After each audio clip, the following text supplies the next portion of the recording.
So Zero, this just came in today. Today's Tuesday, which is when we record.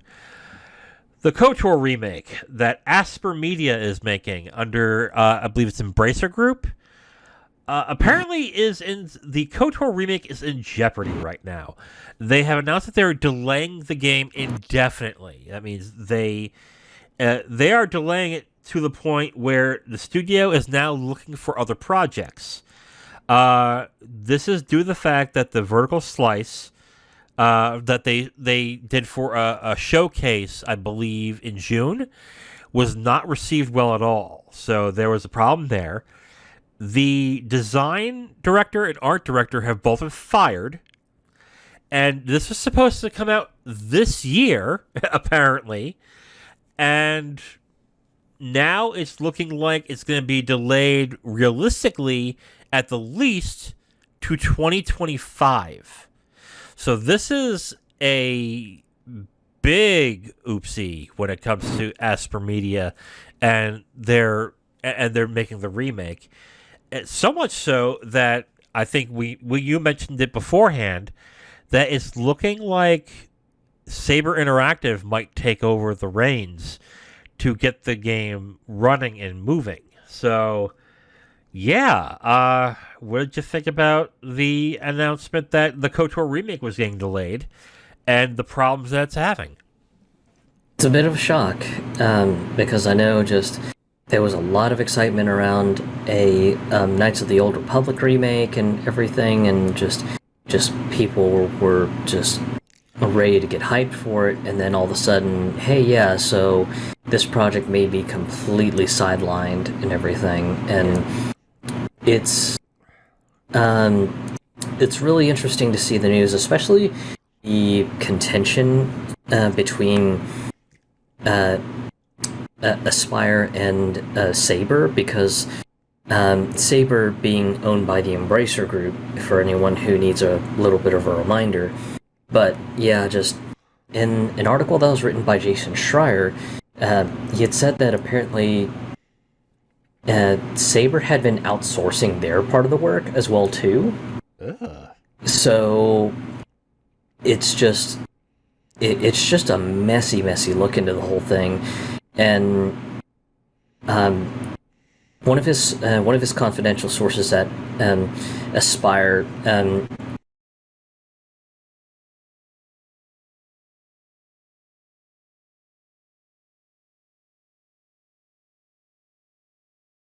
but yeah, overall, it just looks like a really messy situation just overall. Yeah, I mean, it's good. It's to note right now that Aspire was a port studio, right? They did all the Knights of the Old Republic ports. They've done the Jedi. Didn't they do the Jedi Knight ports as well? Jedi Outcast. Yeah. Yeah. So for anyone who needs a little bit of a history reminder for Aspire, they initially were back in the mid '90s. They were a porting house that ported PC games to Mac, and that was what their main specialty was. And then over the years, they've sort of just evolved into a general porting house. And then it wasn't until last year that they finally got bought up by the Embracer Group. So basically, you have two groups under the same company just kind of butting heads on this project now. Yeah. So yeah, we should expect that probably Aspire will probably be taken out of the game for Saber. So, look, this happens. This happens with a lot of games, especially big games. I remember when Final Fantasy VII Remake was coming out, was being developed, and CyberConnect 2, I believe, was the original. They were the original developers. If I'm wrong, I'm sorry. And then I think 2 years in, Square Enix decided to just take their content, pull it right out, and just start all over again.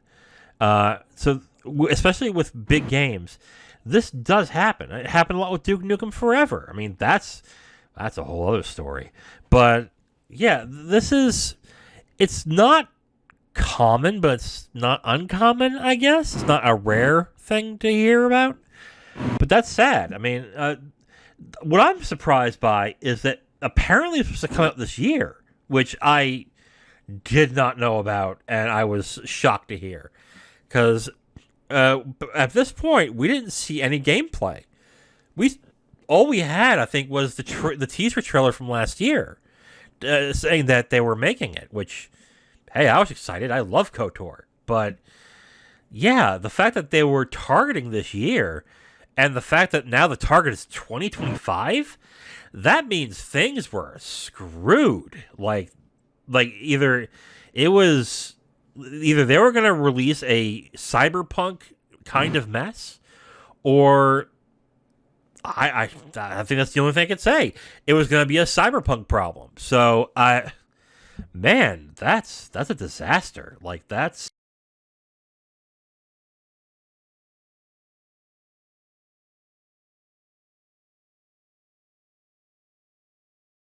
I guess the only question I have here is, does Aspire go back to being a.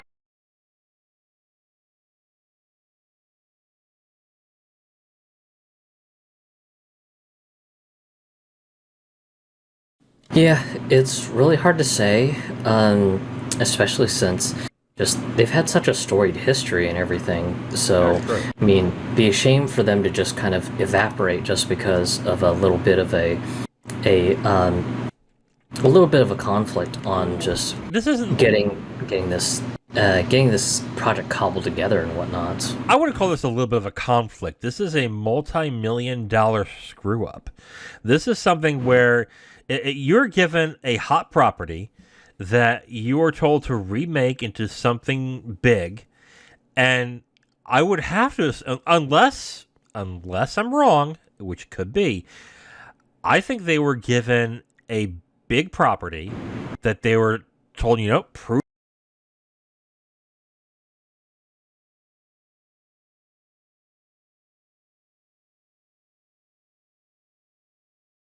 That right there would sink any kind of, especially for a publisher like Embracer Group, this would sink any other chances you would have on getting another big property.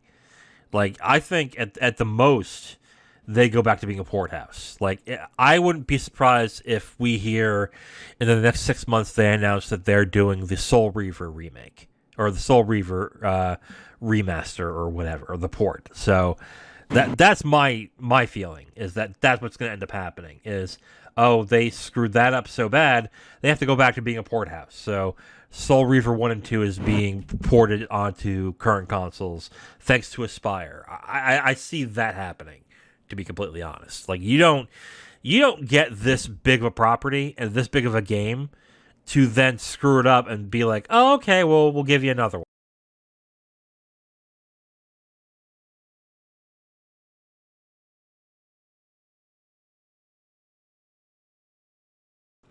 I'll Do you be agree? certainly Disagree? curious. I mean, I certainly agree that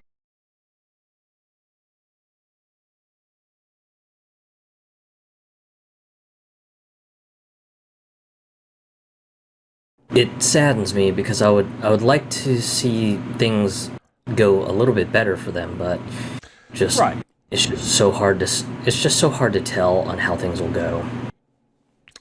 Yeah. I mean, I think the best thing for Aspire to do at this point is to just to get their feet back up, work on ports, do what you do best, and then go for a small game. Like, just create your own game, a small game, a $30 game, I would say, and get that right, and make that impressive and do that well, and then release that. Get your critical acclaim, get the good press that you need, so you can build your self-esteem back up to then get back to where you were with KOTOR, with the KOTOR remake, because it just looks like that they were out of their depth at this point. Like, if they were expected to be released in 2022, and now it's going to be 2025, that's a big screw up. That is basically, they took one look at the game, said, none of this is going to work, we have to start over. And that's a terrible feeling to go through, where you create something, so your money manager looks at it and goes, this isn't going to do it any good at all, we got to scrap this.